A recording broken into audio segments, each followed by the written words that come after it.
Thank you very much for joining us today. We're excited to be here to share with you in this live informational session how to solve challenges due to unexpected cybersecurity staff shortages in light of our current environments. I'd like to welcome you from ISA Cybersecurity's perspective. For those of you that don't know us, we are one of Canada's leading cyber-focused services firms. We provide a variety of different services and solutions that help our clients and really most of the markets that we serve in identifying and solving some of their cyber skills and capacity requirements. We can help define your requirements and find the best solution for you and your organization in ensuring that you have the ability to continue to improve your cybersecurity ecosystem and that you find the best solutions that fit your organization's current needs. Almost every organization today is experiencing unprecedented absenteeism and impacts to the workforce. In light of the Great Resignation or the Big Quit, we are seeing larger turnover in the technology industry. And most importantly, today, we want to chat about that impact to the cybersecurity sector, which has continuously had a war on talent and a gap in being able to identify the right certified professionals to assist us with enabling those cyber environments and systems that will help us protect our businesses. I have the pleasure of being joined by some of my colleagues today in this conversation. I'm going to start by introducing Andrew Burrell. Andrew is an engagement manager at ISA Cybersecurity. Andrew has over 12 years of experience as a talent acquisition specialist and has worked both in Australia and brings that Aussie spin to our chat today, as well as in Canada. I also have Lanny with us. Lanny has over 17 years of experience in the voice and data industry, a technologist that has over a decade of experience in helping clients consume managed and hosted services that really increase their operational efficiencies. And then Scott Bailey. Scott joined and started working with ISA back in 2015 as a senior consultant and was very instrumental in the development of our ODCS role-based consulting practice. Scott brings 25 years of enterprise technology and services experience. He's had the luxury of working in North American-based organizations. And back in 2018, he founded Third Pedal. Third Pedal today provides advisory services that fuel the creation of strategies and programs that enable services and service providers to flex, adapt, scale, and thrive.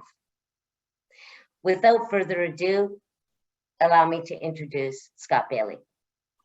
Thanks, Enza, and good morning to everybody. Let's launch poll number 1 and get a little user participation started. And while everybody sees that poll, I'll give a little bit of context as to what you can expect for today's session. As Enza mentioned, not only are we in the middle of a pandemic that has dramatically impacted how, where, when, and frankly, why we work, we've actually started seeing these massive workplace changes before any of us ever heard of COVID-19. Regardless of the specific inflection point of these changes, the fact is there has been and there will continue to be a fundamental shift in the workplace going forward. Understanding and addressing the gap between employee and employer expectations is a critical exercise and can provide a starting point to develop a platform for future success. Unexpected absences, skill shortages, and unfilled vacancies are frankly, they're the new normal, especially in cybersecurity, where resource demand continues to far outstrip supply. Today, we'll talk about what's going on and offer some insight on what you can do about it. Lindsay, do we have results from our first poll? We do indeed. So interesting, we've got a bit of a split decision here. What challenges are you experiencing due to cybersecurity staff shortages? We've got a split group here. looks like needing somebody to fill a role temporarily due to an unexpected departure or staff is off temporarily, and needing to scale an in-house practice seem to grab a lot of attention. And not surprisingly, at least from my perspective, this is exactly what's going on in the industry. Each week we realize that somebody is sick or off or is in a household that has been affected by COVID and can no longer work, may or may not have the remote tools, or may not be able to do that role remotely. So this is certainly something that's affecting most organizations. I don't think anybody is able to insulate themselves from the realities of what's going on. And I think today we'll be addressing both of those two scenarios through the questions. Thank you, Scott. Just a couple of housekeeping items for those participating. We are recording this session and it will be made available at the end of the session. Secondly, you will see the Q&A option. We do have some time for questions and answers, and please do enter those questions into the Q&A and we will address them as panelists and as the conversation continues. So moving right along to really, our first question that we want to address. What common challenges are companies facing as a result of the unexpected cybersecurity staff shortages that we experience today? And what are some of the quick and reliable solutions, Scott? That's a great question, Enza. And to be honest, it's one that's hard to answer in only 60 seconds or so. And I do want to make sure that we're on track here to complete the session. But here are some highlights to consider. There are a very broad range of challenges that stem from an unexpected staff shortage. Important projects may be delayed. An organization may struggle just simply to keep the lights on and operate. Often remaining staff, those that remain after a resignation or a leave, often get overburdened as other people exit. And frankly, the list goes on and on and on, but there are several things that you can do. Develop close relationships with your cybersecurity staff and look for behavioral predictors so you can circumvent issues and or be prepared to act should somebody leave. The closer that your relationships are with everybody, the better. I know that's very hard to do with everyone being remote, but find time to connect with everybody and ensure that you have a good sense of how well everyone is doing, having working from home and having the pressures of doing so. Ensure that your staff has access to various communication platform is something that with the onset of COVID, everybody rushed to get Modern Workplace or something in place, but make sure that they know how to use it. I think a lot of organizations were able to react quickly and get the tools required to work remotely, and not everyone managed to make sure that their staff was able to use those tools properly. Engage your resources to help find new and creative ways to deal with staffing shortages. Encourage them, and in cases where you can, reward them for increases in efficiency. It's interesting to see who, in the wake of a resignation or a termination or something, will step up and provide solutions to better the organization. Bring in external expertise when necessary, even if only to fill a temporary shortage. This will help ensure that you don't overburden the existing staff, and may help increase the likelihood that those that remain find more joy in their role, knowing that the organization is with them through those challenges. And consider using those external consultants to not just fulfill a gap, but to potentially train your staff and increase their skill set as a result of somebody leaving. Build resource contingencies where possible. Make sure that you don't have one person in your organization that knows a particular tool. Obviously, if that person leaves, you're going to be left short.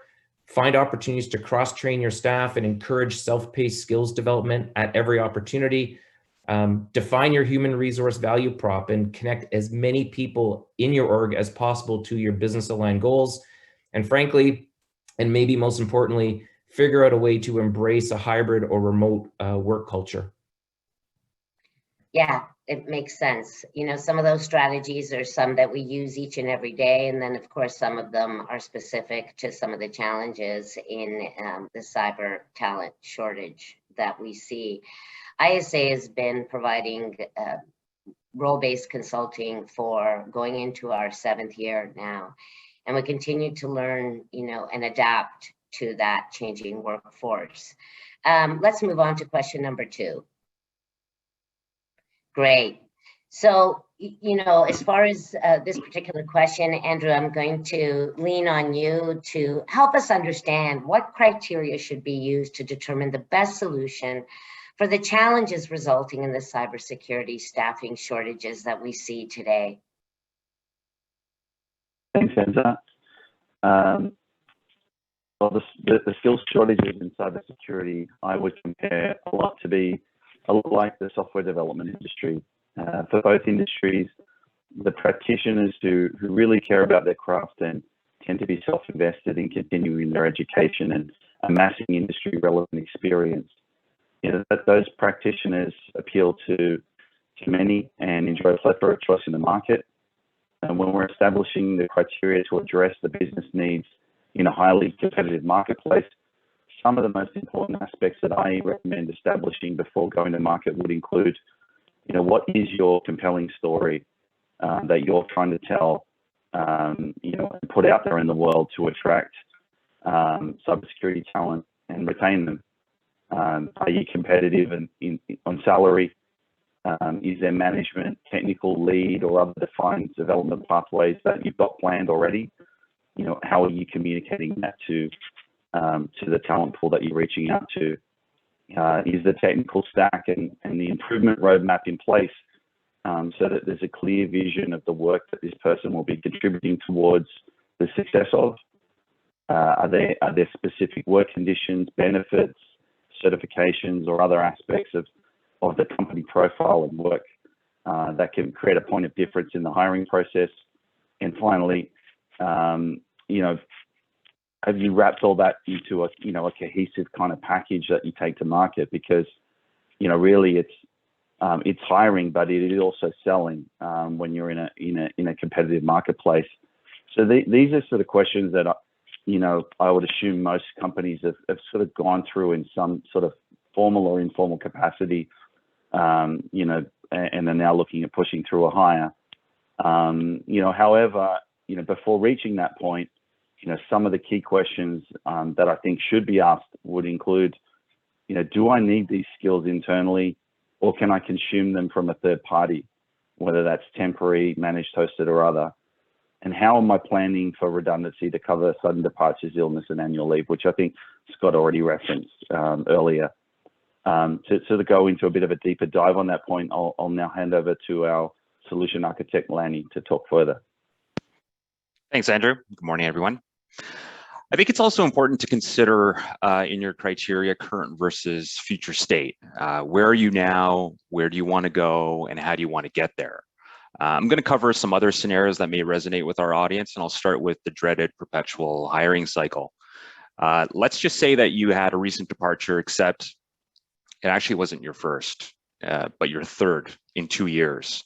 And now you're having a moment of pause on the in-house strategy. This is where managed or hosted solutions may be a really good fit for you. When you partner with a managed security services provider, and spoiler alert, ISA Cybersecurity is one of them, you actually reduce the total cost of ownership. So let's take SIM, for example, something that a lot of organizations invest in heavily. It answers questions like, who's going to triage, monitor, scale the environment, patch the environment, and troubleshoot it, all within a 24/7/365 timeframe. So this is where having a security operations center manage all those areas allows your organization to refocus back on the core projects and initiatives while taking advantage of a consumption-based model.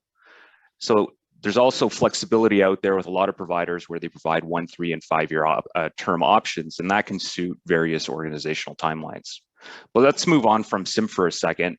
Perhaps that doesn't apply to you. Perhaps you have an endpoint protection or EDR platform and or a security awareness program that you want to launch because the death by PowerPoint flavor that you have in-house isn't really paying dividends.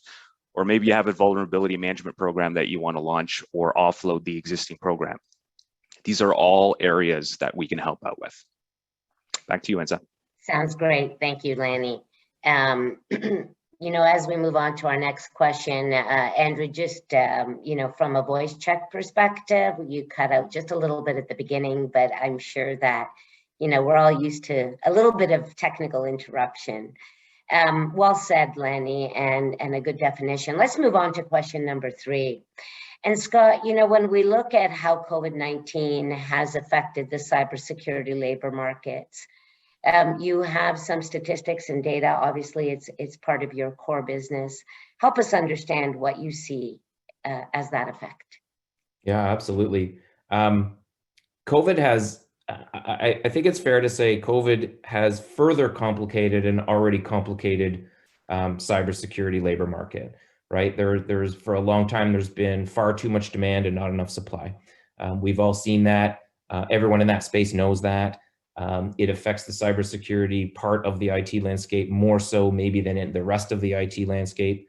The desire for a flexible workplace has been something that's become very evident as a result of COVID. It's become something that was a requirement and is now teaching people that maybe it's not a requirement. Maybe I love working remotely. Maybe this is something that I want. And it's taken on new meaning during the pandemic, particularly among millennial and Gen Z workers. A recent study conducted by Infotech indicates that almost half of the workers in those categories say they will quit their jobs if not given the opportunity to work remotely. So this is no longer being seen as a nice to have. This is being seen as a must have, particularly across those workers. In that same report, Infotech 2022 Tech Trends report, it also shows that 18% of employees want to return to the office full-time, but 70% of employers want people back in the office full-time. And in other words, there is a very significant gap, and we'll all need to cross that gap very, very soon, if not already. Progressive organizations have developed some very, some frankly brilliant human resource value props, combined multiple roles to justify higher compensation models, provided flexible work arrangements, 2 days in the office, 3 days remote, trying to keep their culture alive. Some have built very individually focused roadmaps to increase their ability to attract and retain people. I think it's showing a little personal attention into key people into key roles to make them understand that they are valued in the organization. At a time where frankly, that they're getting calls from recruiters, they're getting, they're seeing job postings everywhere. I think how you communicate, how often you communicate, and the relationship you build with them is critical. Generally speaking, your resource costs, your salaries, your bonuses, and your compensation models, they have risen as a result of COVID, but they don't necessarily have to. Well-defined roles, hybrid work cultures, rewards for efficiency improvement, and nurturing those genuine relationships all can make a huge difference in your ability to not only keep the people that you have, but to attract new people to the organization. Yeah, that's a good line of conversation for sure. It leads me to my next question, really, Scott, and I'd like you to address this one as well. How long does it typically take to find and engage a certified cybersecurity consultant? Well, I'll take a big deep breath before I answer that one, because that's the $1 million question, and that's the answer that's the question that everybody wants answered, and everybody frankly wants it to be a pretty short duration. It's going to take you 4 weeks to fill the average role, but the truth is there isn't really a repeatable time frame on how long it's going to take to fill roles, and frankly it varies a lot. But let me give you some insight. Any of us can take a quick look online at cybersecurity job postings, or even IT job postings, or frankly any job posting today, and you'll immediately notice a few things. You'll notice how long it takes for most organizations to fill those roles in this market. You'll note that roles can go unfilled for many months, whereas it used to be many weeks, it's now many months. And you'll often see roles that go unfilled for a year or more. There are organizations that have been looking for certain people through the entire pandemic and unable to fulfill those roles. Despite the supply and demand inequities there, most full-time roles today still go unfilled after 8 to 12 weeks of active recruitment. It's frustrating to say the least. We've all been there. We know what it's like to have a role that we know we need filled. We know we're overburdening other staff and we just can't find somebody to fill that role. But I would say speed to fill. So back to the question about how long does it take? Speed to fill for an open role really shouldn't be the primary objective. Accuracy of the fill should be the main goal. We've all seen fast hires that just don't stick and don't make it long term. we feel good, we found somebody, they took the job, we filled it. And as Lanny said, a year later, you've filled this role 3 times. Yes, it's tough to find qualified people.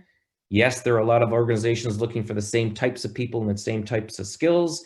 And yes, ultimately compensation does matter. You have to pay what a market expects. But the main reason I offer you and why organizations struggle to fill a role is that they fail to define the role properly. They fail to focus on the key outcomes of that role. And they fail to, frankly, create and have a role worth having in the first place. The next time you have a minute to yourself, take a look at the average cybersecurity job posting. You'll realize very quickly that they all sound exactly the same. Most of those postings have, they tend to ask for a very large laundry list of desired skills and technologies and experience. And, very, very, very few of them actually highlight the importance of the role and what that role is really about and why it's important to the organization. Keep in mind, cybersecurity professionals have choice, lots of choice, and they know it. You want to fill a role in less time than your competitors. Structure the role in a way that will attract somebody that has more than the required skills, attract somebody that wants, I hate to do it, but more than a job. In times of immediate need, consider engaging an external consultant for a defined period of time or for defined tasks. That external consultant can usually help alleviate some of the pressure from an unexpected resignation or an unplanned exit, and can also be engaged just to keep the lights on so that you can move one of your other existing staff into maybe a role that's more important to the organization. Take that as an opportunity to move somebody up in your organization, take them out of a role that's traditionally operational, give them the opportunity. After all, this is somebody that's obviously indicated that they want to stay. They'll be very hard to replace down the road as well. So, those little things might help you retain the staff that you have. But back to my main point is, really create a role that's a role that somebody's going to want, and don't worry so much about speed to fill. Worry about, quality of the hire. I'd much rather take an extra month to hire somebody that I think is going to stick and offers the organization something than me feel like I just filled that role quickly.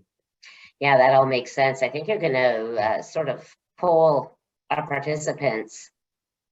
Yeah, let's launch poll 2. Awesome. I think we had 2 in mind to keep everyone kind of active and engaged. What type of cybersecurity skills are you looking for?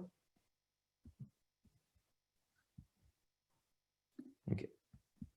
Enzo, you have another question, maybe for someone else in the room? Yeah, absolutely. While this poll runs, we can absolutely move to question number 5. And, really, Lanny, I was hoping that you could address this initially. With the Great Resignation looming, what strategies can be used to avoid the burnout and improve the retention of the cyber talent that we all need? Yeah, great question, Enza. So if the Great Resignation is real, then many organizations are going to be faced with stretching their existing talent. What we see are a lot of examples like security engineers that spend more than half their time in operations, which isn't really an attractive proposition to them, and it just increases the risk of flight. I think focusing on efficiencies through automation can play a significant role in this area. We have technologies out there like security orchestration, automation response, or machine learning, even AI that can shave a 12-step process for your frontline analyst down to just a few steps that allows them to focus more on investigating legitimate threats. We personally leverage those 3 technologies in-house, and we also embed that within our hosted services, and we've seen the benefits from that. Also, I mentioned managed and hosted services earlier. It doesn't have to be a binary choice whether you decide to go completely in-house or partnering with an MSSP. It can be a hybrid approach where you consider your security folks, your prize talent, and the time invested in areas like triage, very time consuming. Perhaps you can leave that to areas of greater interest for your in-house talent, such as threat hunting, while you offload the triage component to your security provider. Demonstrating that kind of form of support to reduce the pressure on your people could actually mean the difference between avoiding another hire on your prized in-house talent. Andrew, do you want to chime in? putting you on the spot. Thanks, Lenny. Yeah, thanks, Lenny. Some of my thoughts, regardless of whether they're security operational hires, or senior consultants, architects, or other domain specialists across the security stack. I think one of the things when you do inevitably lose some talent or you have some gaps, is to try and reduce the noise of the surrounding noise for the existing staff that are still there, and really kind of prioritize what's important and within their capabilities. So I think that's an opportunity to go back up to the business risk level, look at the security roadmap, look at what the current plan was, and adjust accordingly, so that it's just not myopically going forward with an original plan that has now changed because you've lost 2 to 3 months of work product with someone leaving. So that would be one of the key things, is tie the capability back up to the business objectives where possible. Thank you very much. I'll review the first question from our participants, as we have really just a few minutes left in this important topic and conversation that we're having today. Really, let me ask you to address this, Andrew. What is ISA Cybersecurity doing to retain cyber talent, considering COVID and the Great Resignation that we're all talking about? Yeah, thanks, Andrew. Look, I know that from top to bottom in our organization, we've employed a number of strategies that even myself benefits from, and everything from education grants, continuously providing access to vendor certifications, and ongoing, ability to upskill. But also, it's about also providing that mechanism to realize the benefits of upskilling, as in, changing the role, being able to get exposure to different domains within cybersecurity. Those are some of the things, at least on the career growth part, that's important. Obviously, we have to be continuously researching what the market rates are for talent, and being aware of that, so that we're staying ahead of that curve. Another highly important point. And then finally, I think just the culture aspect, and continuing to build those communication channels, to ask how people are doing, and the common things that we all took for granted when we were on site, that we now need to kind of try that little bit harder when we're remote. So those would be some of the things that I think have been key for ISA in retaining the talent we have. Yeah, thank you for that, Andrew. Next question from our participants. Generally, how long does it take for ISA Cybersecurity to set up a managed and hosted environment? Lanny, over to you. I would say the general average would range between 6 to 9 weeks. That does depend on the size of the environment, but it's safe to say that that is usually the track record that we have, that we can endorse. Great, yeah, and again, very customizable. That's a key feature For where sure. We can co-manage, we can provide the hosted service platforms, etc. So something to be considered. Next question, how open should I be within my company about the resource challenges I'm facing? Am I risking more churn if I'm too open about it? Scott, what are your thoughts there? Yeah, that's a really interesting question, because I think a hybrid work environment and having people work remotely has shown us that we need to probably engage people more often.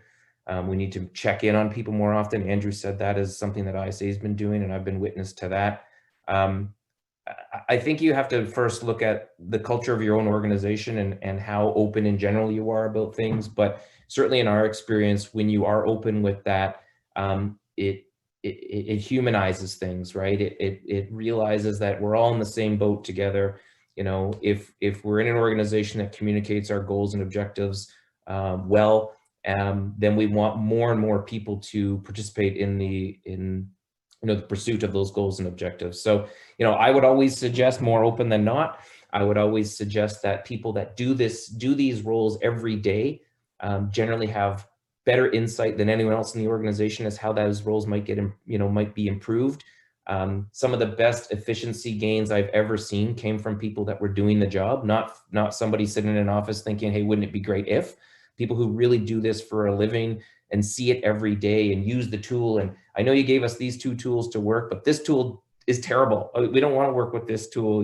Don't force us to use this tool. We should do the following. So I think if you can be open, you'll be surprised. I think it's important to be open and ask for help, right? Don't just be open and share your dirty laundry and say, oh God, we can't find someone to fill this job, but to say, hey, listen, it's a challenging marketplace right now.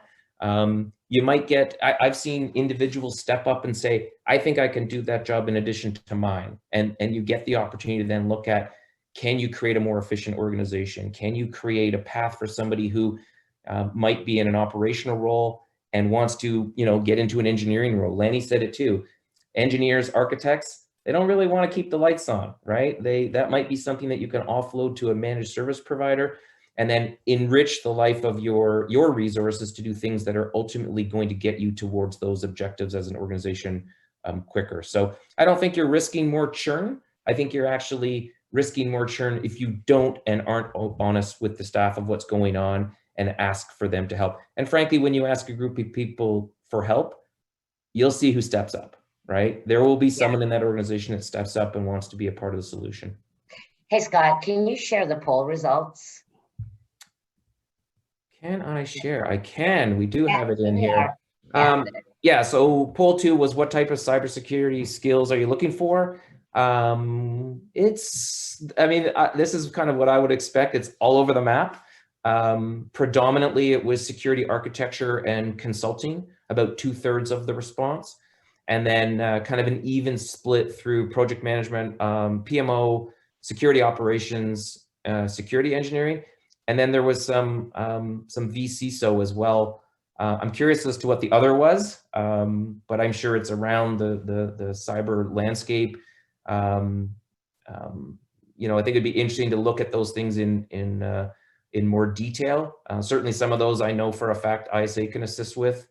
Andrew spends his days in those categories right there, and has a ISA as a collective has a really strong network of consultants because we're in this space all day, every day. But I wasn't expecting to see everyone in one category, so I'm kind of pleased that it's spread across all the areas, and I'm not surprised. Yeah, great conversation today. We are running a couple of minutes over time, but I just wanted to close us off by thanking Andrew, Lanny, Scott for joining us, you, the participants, and our audience. This is an important topic. Cyber is a sharing environment where we all need to work together to, continue to beat the bad guys and reduce our threat vectors as industry leaders and as a cybersecurity team of professionals. We're here to help. We can provide either with the role-based consulting. We can look at outcome-based relationships in managing your projects. It's about skills and capacity and operational excellence. If we can assist with any of our managed and hosted services, ISA is here to help. If you are a practitioner, a certified cybersecurity professional who's looking to join a great dynamic team as well, please let us know as we continue to grow our skilled pool of consultants who we believe can provide world-class services to you and your team. Thanks for your time today, and we look forward to our next chat.